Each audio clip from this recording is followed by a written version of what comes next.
turn that shit up. Problematic, got the beef, right?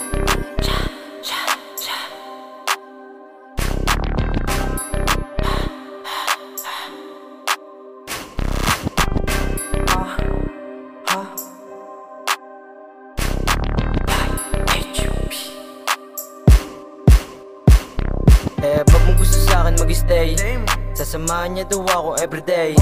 Mga kita niya daw sa'kin ipipay, para sa'kin kaya niya daw umislay. Pag mo gusto sa'kin mag-stay, sasamahan niya daw ako everyday.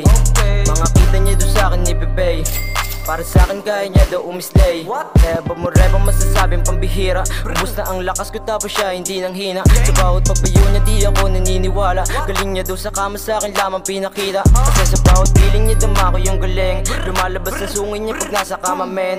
Pusa siyang sasama kahit di mo alokin, ibang klase na babae lakas ng kanyang dating. Pag mo gusto sa'kin mag-stay, sasamahan niya daw ako everyday. Mga kita niya daw sa'kin ipipay, para sa'kin kaya niya daw umislay. Pag mo gusto sa'kin mag-stay, sasamahan niya daw ako everyday. Mga kita niya daw sa'kin ipipay, para sa'kin kaya niya daw umislay. Pag mo gusto sa'kin mag-stay, sasamahan niya daw ako everyday. Mga kita niya daw sa'kin ipipay, para sa'kin kaya niya daw umislay. Pag mo gusto sa'kin mag-stay, sasamahan niya daw ako everyday. Mga kita niya daw sa'kin ipipay, para sa'kin kaya niya daw umislay. Pag mo gusto sa'kin mag-stay, sasamahan niya daw ako everyday.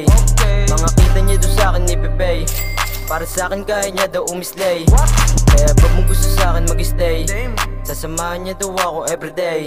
Mga kita niya daw sa'kin ipipay, para sa'kin kaya niya daw umislay. Mapatong siya sa akin kahit na anong estilo, di siya tumitigil kahit na siya ay mahilo. Tuloy-tuloy sa biyahe, wala na ang preno-preno, ang swabe ng galaw para lang nagmamaneo. Kahit sa mo siya dalhin sa trip o sasabay, sa kanyang kagandahan walang ang papantay. Sa lahat ng mga siya kakaibang Pinay, dahil siya yung bukod langin na pang ride or die. HP. Pag mo gusto sa'kin mag-stay, sasamahan niya daw ako everyday. Mga kita niya daw sa'kin ipipay, para sa'kin kaya niya daw umislay. Pag mo gusto sa'kin mag-stay, sasamahan niya daw ako everyday. Mga kita niya daw sa'kin ipipay, para sa'kin kaya niya daw umislay.